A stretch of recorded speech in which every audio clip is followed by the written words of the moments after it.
अस्सलाम वालेकुम। तो कैसे हो आप सब लोग? आई होप आप सब ठीक ठाक होंगे। क्या आपने कभी ऐसे मुल्क का ख्वाब देखा है जो कदीम तारीख़, जदीद शान व शौकत और दिलकश नज़ारे और बेहतरीन इम्तिज़ाज वाला मुल्क जो यूरोप के बीचों बीच वाक़या है। मुल्क छोटा है मगर यूरोप के अमीर तरीन ममालिक में से एक है। ये है लग्ज़मबर्ग, एक यूनिक और इंटरेस्टिंग कंट्री जहाँ एक आम मज़दूर की भी सैलरी लाखों और करोड़ों में होती है, जहाँ कार्स का भी काफ़ी रिवाज है। अगर आप यहाँ पे एक आम रोड पे भी घूमेंगे तो आपको यहाँ पे लंबरगिनी और इस तरह के और इंटरेस्टिंग और लग्जरी कार मिलेंगे। ये मुल्क रकबे में छोटा मगर असर रसूख में ये मुल्क काफ़ी बड़ा है। ये मुल्क एक मालियाती मरकज़ होने के साथ साथ एक सियाहती मुकाम भी है।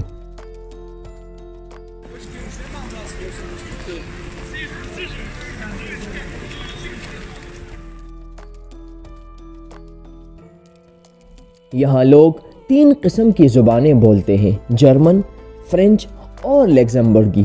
इस मुल्क का कैपिटल लग्ज़मबर्ग सिटी है जो इंटरेस्टिंग और इसके साथ साथ यूनेस्को वर्ल्ड हेरिटेज साइट में भी शुमार किया जाता है।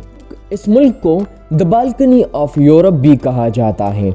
बुलंदी पर कदीम किलों और नीचे बहती हुई खूबसूरत दरिया और इसके साथ साथ 100 साल कदीमी मोहल्ले आपको यूरोप का असली लुत्फ़ करवाती हैं। यहाँ ग्रैंड ड्यूक का शाही महल भी है जो इस मुल्क की बादशाहत की सबसे बड़ी अलामत है। शहर के जदीदियत और क़दामत का इंतज़ाम एक नाकाबिल फरामोश मंज़र पेश करता है। शहर के चकाचौंध से निकलकर हम लग्ज़मबर्ग के खूबसूरत देहाती इलाकों का भी रुख करते हैं।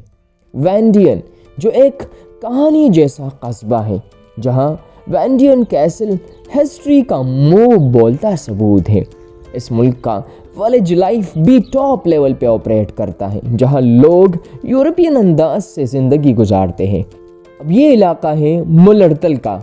ये एक ऐसा इलाका है जिसे मिनी स्विट्ज़रलैंड भी कहा जाता है। एक खूबसूरत मुकाम है और जो बिल्कुल स्विट्ज़रलैंड वाला लुक देता है। ये काफ़ी ज़्यादा इंटरेस्टिंग है और अपने खूबसूरत जंगलात और झरनों की वजह से पूरी दुनिया में एक नाम रखता है, जहाँ फितरत आपको ऐसे नज़ारे दिखाते हैं आपके रूह को भी तरोताज़ा कर देती है। अब ये है एक ऐसा इलाका जो अपने शराब के लिए बहुत ज़्यादा फेमस है, मोज़ले वैली। ये अपने शराब की वजह से पूरी दुनिया में नाम रखता है, क्योंकि यहाँ पे आसपास आपको बहुत सारे अंगूर के बागात मिलते हैं और इसकी वजह से यहाँ पे दुनिया का सबसे बेहतरीन किस्म का वाइन बनता है। लग्ज़मबर्ग की माईशत की बात करें जो इन लोगों की ज़िंदगी का सबसे अनोखा पहलू है। यहाँ यूरोप के अमीर तरीन लोग भी रहते हैं। आप एक आम मजदूर और मुलाजिम से पूछेंगे तो उनकी सैलरी भी एवरेज लाखों और करोड़ों में होती है। यहाँ का फाइनेंशियल सेक्टर मुल्क की माईशत में रीढ़ की हड्डी की तरह काम करता है। पड़ोस ममालिक यानी जर्मनी और फ्रांस से भी यहाँ मुलाजिमत के लिए लोग आते हैं और इसकी 2 बेसिक वजूहात हैं। एक तो यहाँ पे सैलरी काफ़ी अच्छी मिलती है, लाखों और करोड़ों में होती है, और दूसरी सबसे बड़ी बात, यहाँ का पब्लिक ट्रांसपोर्ट 2020 से बिल्कुल मुफ्त हो गया है। चाहे यहाँ पे एक आम टूरिस्ट हो या रेजिडेंट हो, तो यहाँ पब्लिक ट्रांसपोर्ट से आप मज़े ले सकते हो। लग्ज़मबर्ग एक मल्टी कल्चरल मुल्क है। यहाँ तकरीबन 9 आबादी गैर मुल्कियों पर मुश्तमिल है, जिसके खाने और सकाफत को एक नया रंग दिया है। इन शॉर्ट बात कर लूँ तो यहाँ का लिविंग स्टैंडर्ड भी सबसे ऊंचा है। ये मुल्क अपनी कौमी शनाख्त को बरकरार रखने पर फ़ख्र महसूस करते हैं। ये एक महफूज और पुरसकून मुल्क है, अपने शहरियों को एक पुरसकून और खुशहाल ज़िंदगी फराहम करता है। यह मुल्क सादगी और आला मायार ज़िंदगी के लिए एक खूबसूरत रिफ्लेक्शन है।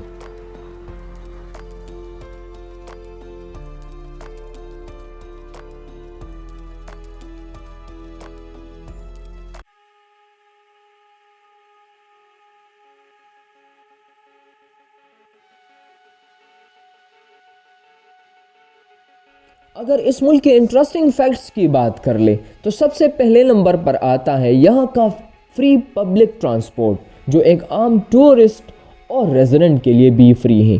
یہ طریقہ تقریباً 2020 سے شروع ہوا ہے کہ دنیا میں کوئی بھی اس ملک کی طرف آتا ہے تو وہ یہاں کے پبلک ٹرانسپورٹ سے مزے لے سکتا ہے۔ دوسرے نمبر پر یہاں میں 3 آفیشیل لینگویجز بولی جاتی ہیں اور یہاں کے زیادہ تر لوگ ملٹی لنگول، مطلب اس کا یہ ہے کہ یہاں پہ زیادہ تر لوگ فرینچ، انگلش، جرمن اور مختلف زبانیں سمجھتے ہیں۔ تھرڈ نمبر، یہ دنیا کے ون آف دا موسٹ ویلتھیسٹ اور ریچسٹ کنٹریز میں بھی شامل ہیں کیونکہ یہاں پہ GDP پر کیپٹا کے لحاظ سے کافی زیادہ ہیں اور یہاں پہ کافی زیادہ ہائیسٹ ویجز بھی دی جاتی ہے، اس لیے اس کو یورپ کا سب سے مالدار ترین ملک بھی قرار دیا جاتا ہے۔ زیادہ تر لوگ کام کے سلسلے سے یہاں پر آتے ہیں اور 1/3 اس ملک کا ایریا فارسٹ اور نیچر کے ساتھ جڑا ہوا ہے۔ اگر اس کے اور انٹرسٹنگ فیکٹس کی طرف آپ کو میں لیتا چلوں تو یہاں پہ ہائیسٹ کار اونرشپ، مطلب ہر بندے کے ساتھ یہاں پہ ایک لگژری کار ضرور ہوگی۔ پاپولیشن اس کا 6,70,000 ہے اور اس کا ایریا صرف 2586 اسکوائر کلومیٹر ہے۔ اور یہ ملک ایک سینڈوچ ہے۔ سینڈوچ کا مطلب آس پاس جرمنی، فرانس اور بیلجیم جو سب سے فائنینشیل اور ہسٹوریکل ہب ہے، جو اس ملک کے امپورٹنس میں اور بھی اضافہ کرتا ہے۔ تو یہ تھی ایک چھوٹی سی انٹرسٹنگ ویڈیو۔ اگر آپ کو ویڈیو اچھی لگی ہے، انٹرسٹنگ لگی ہے، زبردست لگی ہے تو پلیز ویڈیو کو لائک، شیئر ضرور کر لیں۔ اللہ حافظ۔